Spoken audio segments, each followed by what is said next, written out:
السلام علیکم ورحمۃ اللہ وبرکاتہ ان الحمد للہ والصلاة والسلام علی سید الانبیاء وعلی آلہ وصحبہ اجمعین اما بعد فاعوذ باللہ من الشیطان الرجیم بسم اللہ الرحمن الرحیم انشاءاللہ آج چھٹے پارے کا دورہ ہوگا اور یہ آغاز سے ربع تک کا لیسن ہے۔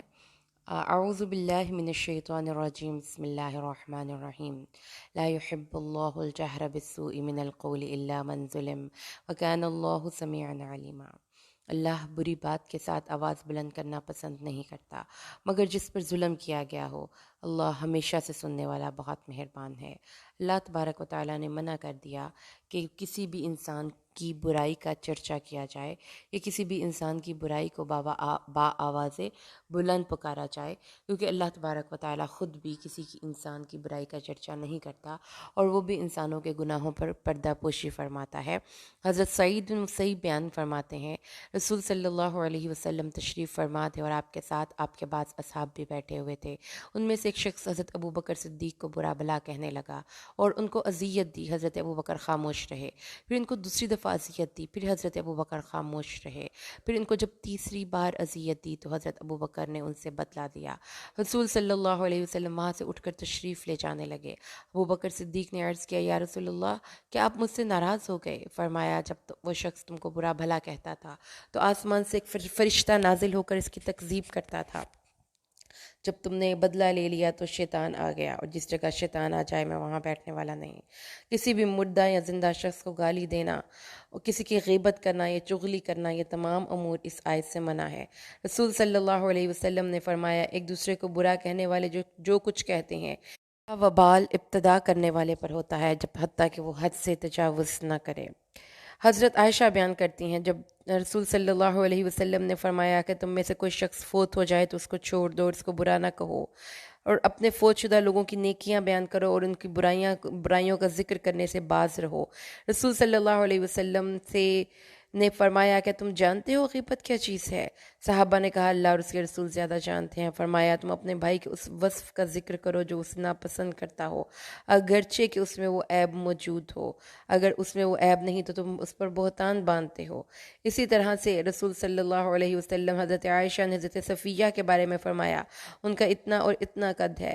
آپ نے فرمایا، اگر آپ نے عائشہ تم نے ایسا کلمہ کہا ہے، اگر سمندر کے پانی میں ڈالا جائے تو یہ سارے کا سارا سمندر اس پانی کی وجہ سے کڑوا ہو جائے، آلودہ ہو جائے۔ رسول صلی اللہ علیہ وسلم نے فرمایا، معراج کی رات ایک قوم جن کے ناخن پیتل کے تھے اور اپنے چہروں اور سینوں کو کھرچ رہی تھی، یہ وہ لوگ تھے جو دوسروں کی چغلیاں کیا کرتے تھے۔ اس لیے پیاری بہنوں، اللہ تبارک و تعالیٰ نے کہ نبی نے منع کر دیا۔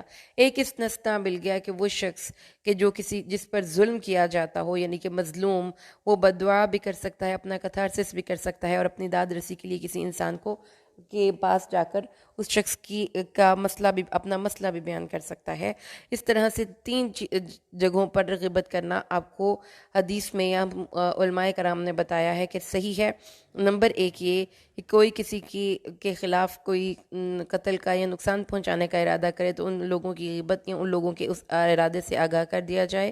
اگر کوئی شادی بیاہ کا معاملہ ہے یا کوئی امانت یا کاروبار شروع کرنے کا معاملہ ہے تو بھی آپ اس کی، اگر کوئی کسی ایسے شخص کے ساتھ کام شروع کر رہا ہے تو آپ اس کو منع کر سکتے ہیں۔ اگر کوئی شخص کسی ایسی جگہ پر کو حکمرانی دی گئی ہو جس میں جوا ہے، بدعتیں ہیں، فسق و فجور ہے، اور وہ شخص ان کی طرفداری یا ساتھ دے گا تو اس کو بھی منع کر دیا گیا۔ اس کے علاوہ آپ کسی سے داد رسی اور فریاد رسی کے لیے بھی اس کی عیب بیان کر سکتے ہیں، جیسا کہ ایک حدیث میں رسول صلی اللہ علیہ وسلم سے ایک ہمسائے نے اپنے ہمسائے کی بدسلوکی کا شکوہ کیا تو آپ نے فرمایا کہ اپنا سامان راستے میں رکھ دو۔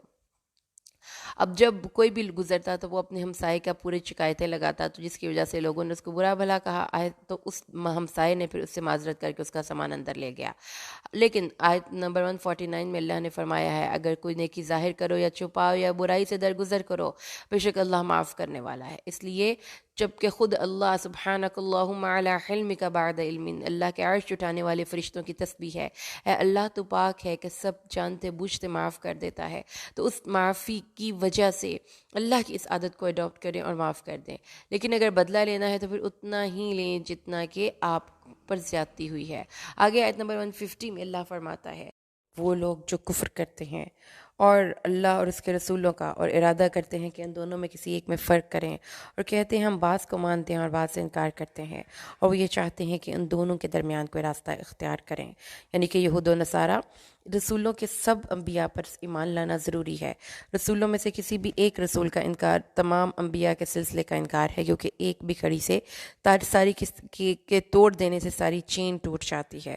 تو اس لیے محمد الرسول اللہ تک جتنے بھی انبیاء آئے سب نبیوں کو ماننا ضروری ہے۔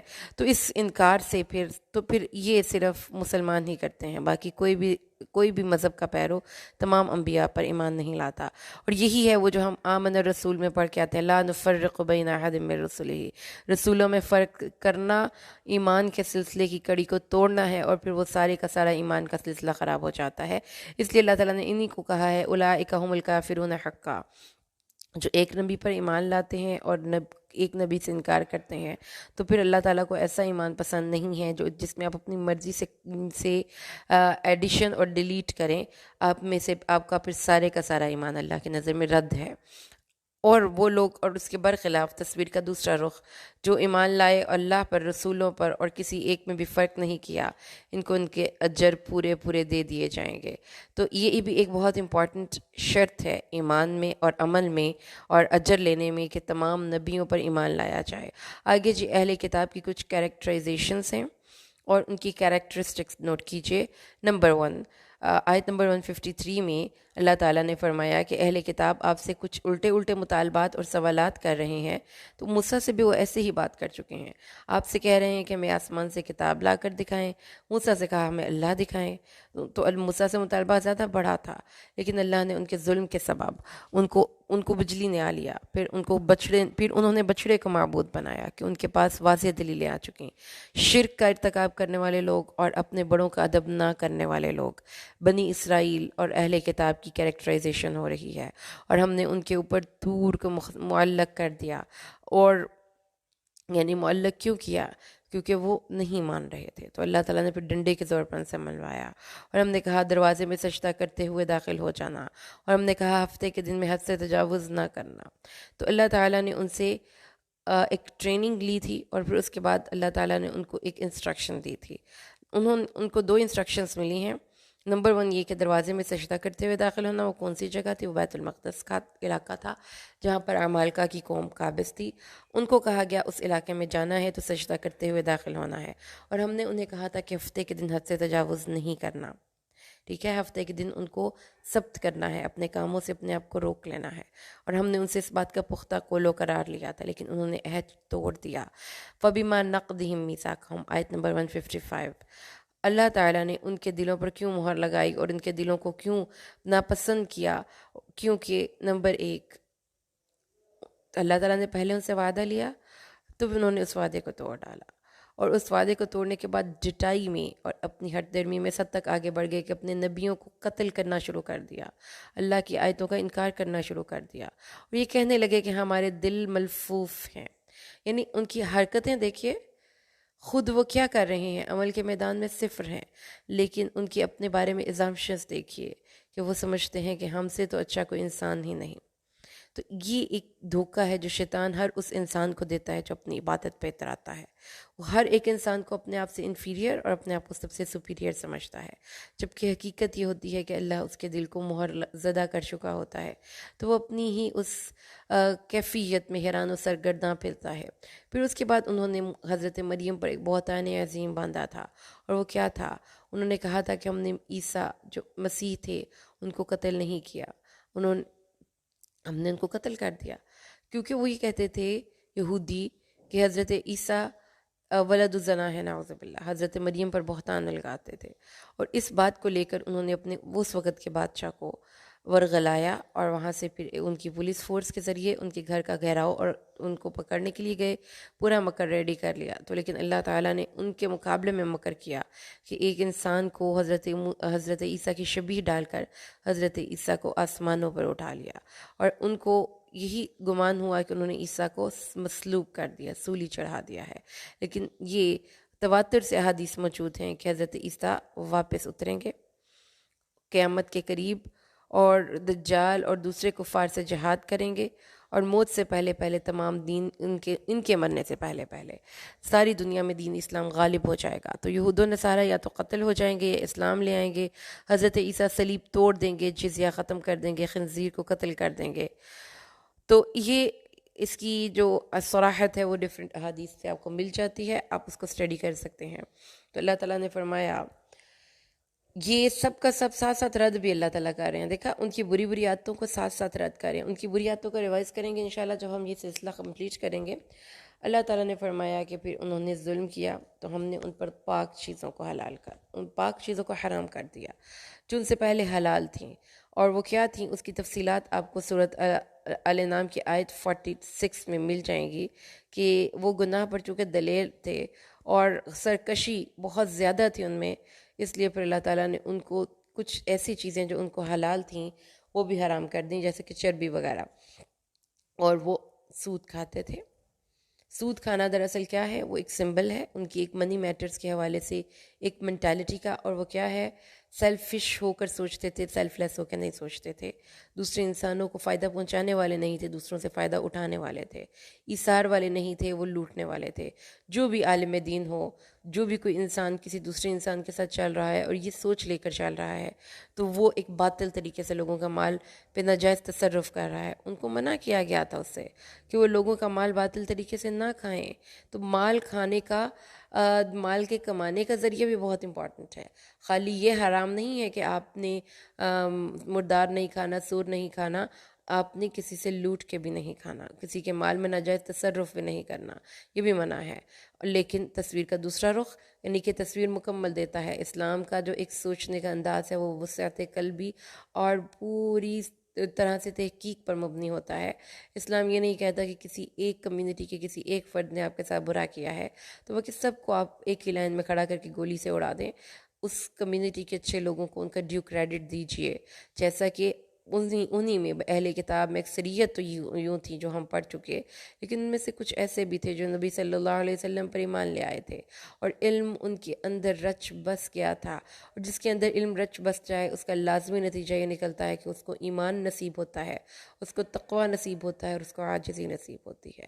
تو ایمان ان کے دلوں میں علم رچ بس گیا تھا، اس لیے انہوں نے اس پر عمل بھی کیا اور نبی صلی اللہ علیہ وسلم پر بھی ایمان لائے اور اپنی کتابوں پر بھی ایمان لائے، اور زکوٰۃ دیتے رہتے ہیں اور اللہ اور آخرت کے دن پر ایمان رکھتے ہیں۔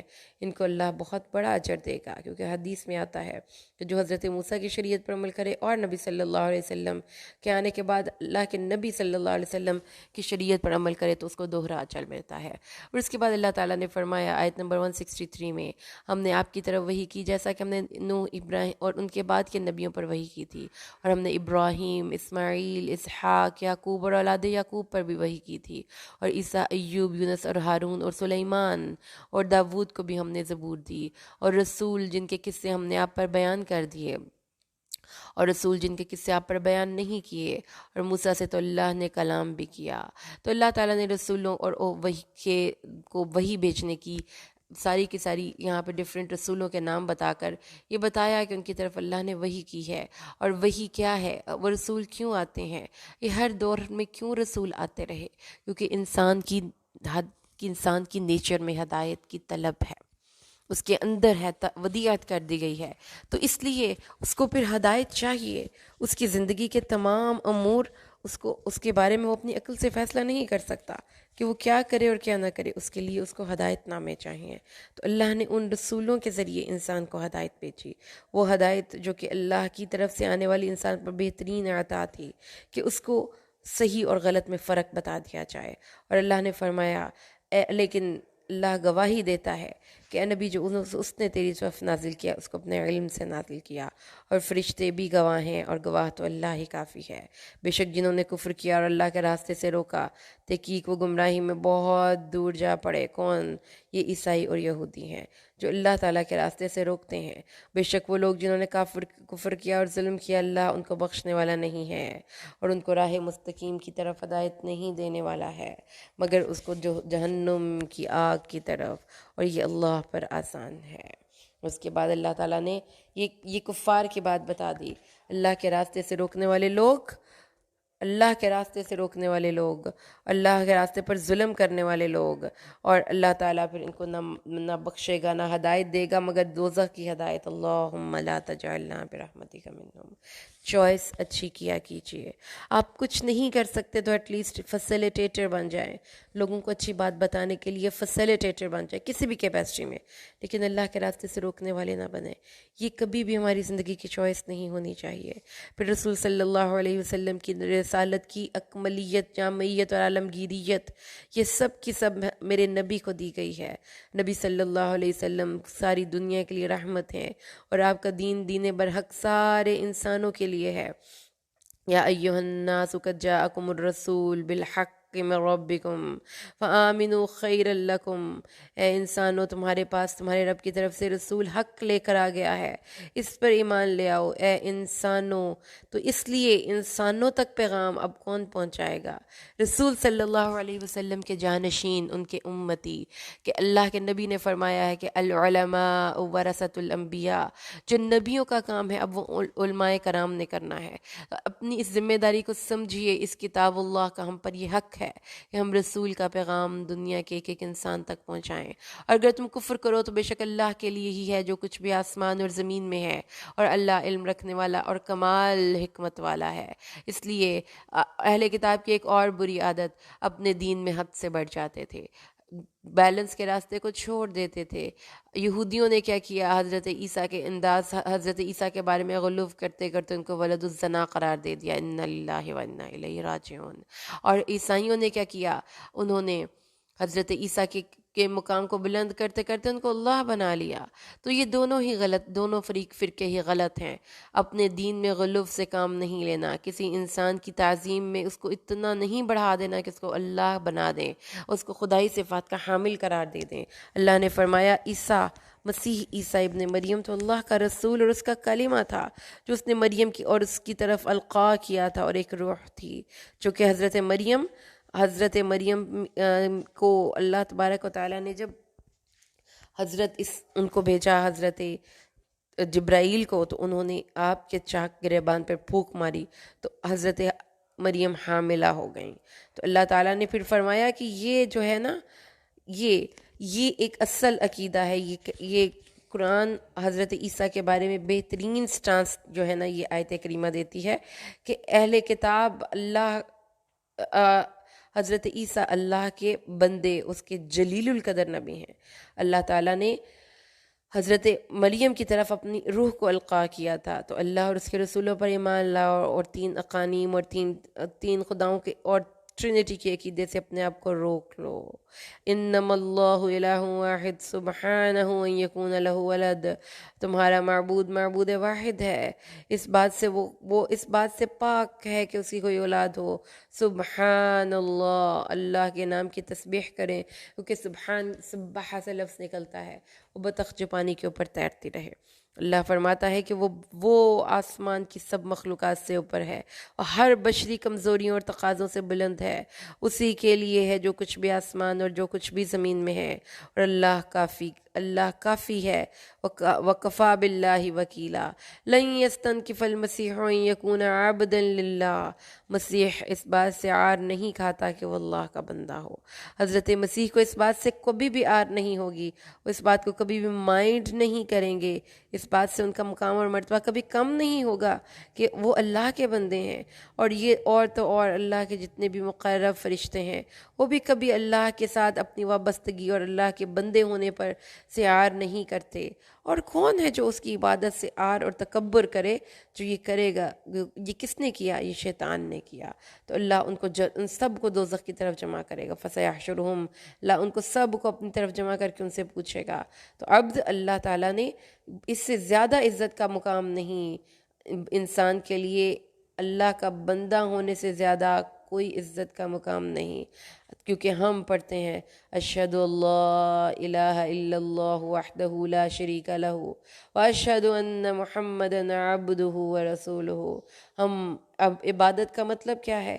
انتہائی عاجزی، انتہائی خشوع اور انتہائی محبت سے اللہ کی اطاعت کرتے ہیں۔ وَأَمَّا الَّذِينَ آمَنُوا وَعَمِلُوا الصَّالِحَاتِ فَيُوَفِّيهِمْ أُجُورَهُمْ وَيَزِيدُهُم مِّن فَضْلِهِ، پر جو لوگ ایمان لائے اور نیک اعمال کیے ان کو ان کے اجور پورے پورے دے دیے جائیں گے، اور ان کو اللہ اپنے فضل سے اور بھی دے گا۔ اور وہ جنہوں نے اللہ کی عبادت سے تکبر کیا اللہ ان کو عذاب علیم دے گا، اور اللہ کے لیے تم ان کے علاوہ اللہ کے علاوہ ان کے لیے کوئی دوست اور کوئی مددگار نہ پائے گا۔ یا ایہا الناس قد جاءکم برہان من ربکم وانزلنا الیکم نورا مبینا فاما الذین آمنوا باللہ واعتصموا به فسیدخلهم فی رحمت من وفضل ویہدیہم الیہ صراطا مستقیما۔ قرآن حکیم کیا ہے اس کے نام؟ برہان، نور مبین۔ اللہ فرماتا ہے انسانوں تمہارے پاس قاطع دلیل قاطع آ چکی، واضح دلیل آ چکی۔ کون؟ یہ قرآن۔ برحق ہونے کی دلیل آ چکی، نور مبین آ چکا۔ اس لیے جو اللہ پر ایمان لاتا ہے اور اس نور مبین کو، اس کتاب ہدایت کو، اس نور کو، مبارک کتاب کو اپنے ہاتھ میں مضبوطی سے تھام لیتا ہے تو کیا ہوتا ہے؟ اللہ کی رحمت اور فضل اس کی زندگیوں میں داخل ہو جاتا ہے اور اللہ اس کو راہ مستقیم کی طرف ہدایت دیتا ہے۔ کیا معجزہ ہے اس کتاب کا کہ جو اس کتاب کو پڑھتا ہے یہ کتاب اس کے دل کی دنیا بدلتی ہی چلی جاتی ہے، اور یہ کتاب اس کو راہ مستقیم کی طرف رہنما اور ہادی ہو جاتی ہے، اور جو اس کو پڑھنے کے بعد اس کو اچھے طریقے سے تھام لیتا ہے تو یہ کتاب اس کے لیے نور و امام و ہدایت بن جاتی ہے۔ اس لیے آئیے آج سے پھر تجدید عہد کریں کہ ہم اپنی کتاب، اپنی زندگی کے کچھ نہ کچھ لمحے کتاب اللہ کو سمجھنے میں ضرور صرف کریں گے۔ 176 آیت کریمہ، یستفتونک، وہ تجھ سے فتویٰ طلب کرتے ہیں، کہہ دیجئے اللہ تمہیں کلالہ کے بارے میں وہ فتویٰ دیتا ہے۔ وہ کون سی کلالہ؟ ایک مرد جو ہلاک ہو گیا اور اس کی کوئی اولاد نہ ہو اور اس کی بہن ہو تو اس بہن کے لیے اس مال کا آدھا حصہ ہوگا، یعنی اس کے کوئی رشتہ دار نہیں سوائے اس کی بہن کے۔ اور اس لڑکی، اگر کوئی لڑکی مر جاتی ہے اور اس کا کوئی رشتہ دار نہیں سوائے اس کے بھائی کے تو اس کے بال کا سارا وارث اس کا بھائی ہوگا، اور اگر وہ مر جاتا ہے اور اس کا کوئی رشتہ دار نہیں تو عورت ہی اس کے مال کی آدھے مال کی وارث ہوگی، اور اگر وہ دونوں یعنی دو بہنیں ہوں تو 2/3 اور 1/3 اس جو ہے 2/3 میں شریک ہوں گی، اور اگر مرد اور عورتیں ہوں یعنی کہ کوئی اور رشتہ دار نہیں سوائے بہن بھائیوں کے تو سارا مال بہن بھائی لے لیں گے، بھائیوں کو ڈبل ملے گا اور بہنوں کو سنگل۔ وجہ کیا ہے کہ وہ ڈبل اور سنگل کی کیا تقسیم ہے؟ اس کے بارے میں علماء نے مختلف جوابات دیے ہیں، ان میں سے جو سب سے امپورٹنٹ ہے وہ یہ ہے ایک کسب معاش کی ذمہ داری مرد پر ہے، عورت پر نہیں۔ عورت پر ہی مرد نے خرچ کرنا ہے، اس نے عورت کو حق مہر بھی دینا ہے، اس کو گھر اور اس کو رہائش بھی دینی ہے، تو عورتیں اس لیے اللہ تعالیٰ نے مردوں کو ایک اس کا اپنا حصہ اور ایک اس کا جس پہ وہ خرچ کرتا ہے اس کا حصہ دیا۔ اور دوسری بات یہ ہے کہ مرد پیسے کو کام پہ لگاتے ہیں، جبکہ عورتوں کا پیسہ اکثر یوں ہی پڑا رہ جاتا ہے کہ اس نے کوئی زیور بنا لیا، کوئی کھا پی لیا، کوئی سوٹ بنا لیے، تو اس طرح سے پھر ان کا پیسہ رننگ میں نہیں آتا، اس لیے اللہ نے مردوں کو ڈبل حصہ دیا۔ ہاں جی، آگے چلتے ہیں ہم سورۃ المائدہ پہ۔ الحمدللہ ہم اب سورۃ المائدہ کی تلاوت شروع کرتے ہیں۔ اس کا تھوڑا سا بیک گراؤنڈ بہت امپورٹنٹ ہے، جان لیجئے۔ یہ سورہ مبارکہ 6 ہجری کے اواخر یا 7 ہجری کے اوائل میں نازل ہوئی تھی، اور یہ وہ وقت تھا کہ جب مسلمانوں کو فوراً انہوں نے صلح نامہ حدیبیہ ہو چکا تھا اور مسلمانوں کو حرم میں داخل ہونے سے روک دیا گیا تھا۔ یہ وہ دور تھا کہ جب ابھی پورا بیک گراؤنڈ نالج آپ دیکھ لیجئے، سورۃ البقرہ نازل ہو چکی ہے، سورۃ النساء نازل ہو چکی ہے، سورۃ آل عمران نازل ہو چکی ہے، تو مسلمانوں کی تہذیب کا ایک انتظامی ڈھانچہ تقریباً مکمل ہو چکا ہے، مسلمانوں کی اپنی عدالتیں بن چکی ہیں، مسلمانوں کی ترقی جو ہے وہ چل رہی ہے، جبکہ مسلمان جو ہیں وہ ایک بڑی واضح تہذیب کے طور پر ابھر چکے ہیں۔ اس صورتحال میں جب نبی صلی اللہ علیہ وسلم نے اپنے صحابہ کے ساتھ جا کر بیت اللہ کا حج کے عمرے کے لیے ہدی کے جانور لے کر گئے تھے تو کفار قریش نے اپنی عادت کے برخلاف اور اس اصول کے برخلاف کہ جس میں کہ وہ کسی کو بھی اس بیت اللہ کا حج یا عمرہ یا طواف کرنے سے روک نہیں سکتے تھے، انہوں نے مسلمانوں کو اپنی دشمنی سے روکا تھا، اور اس کے بعد پھر مسلمانوں نے صلح حدیبیہ کی تھی، تو اس کے بعد سورۃ المائدہ نازل ہوئی ہے۔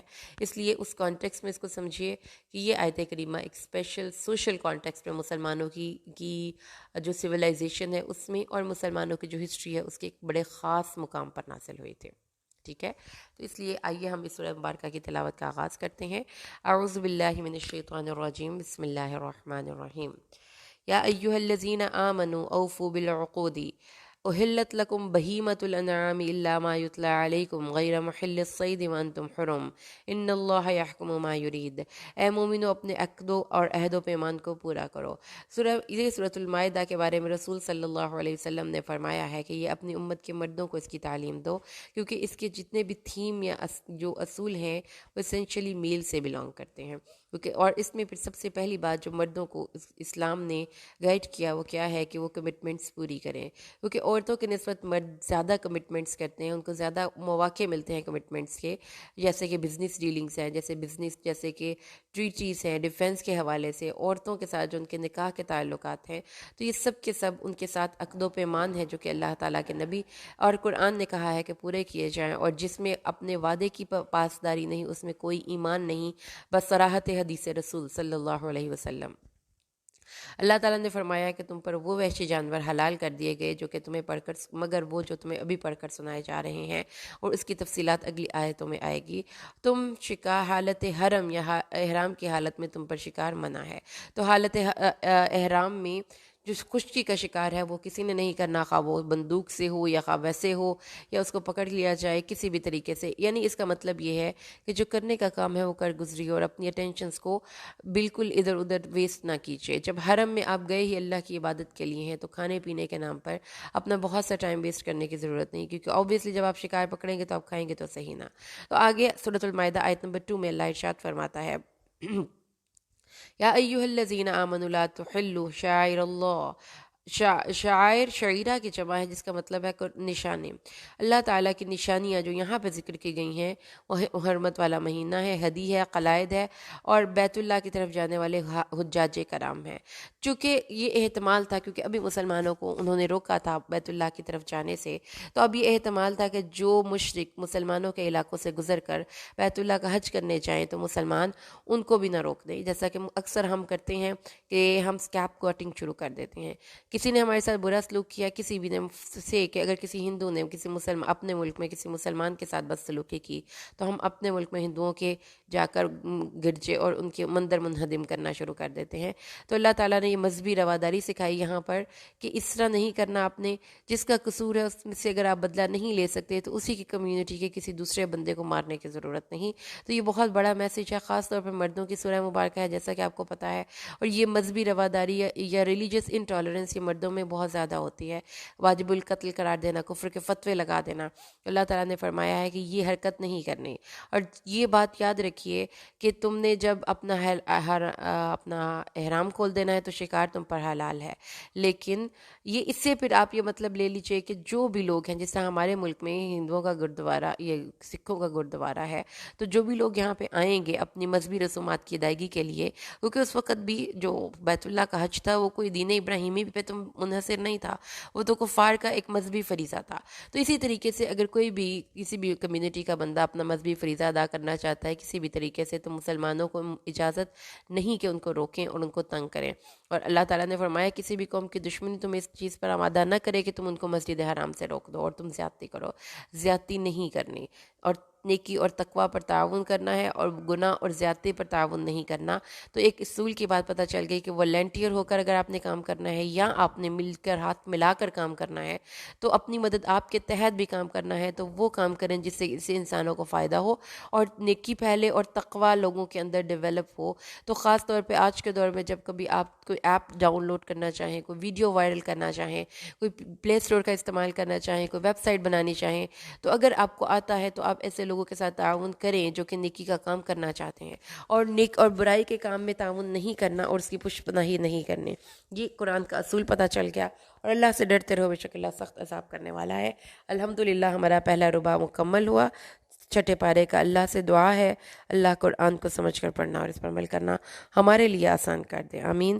بارک اللہ لی ولکم فی القرآن الحکیم ونفعنی وإیاکم بالآیات والذکر الحکیم۔ السلام علیکم ورحمۃ اللہ وبرکاتہ۔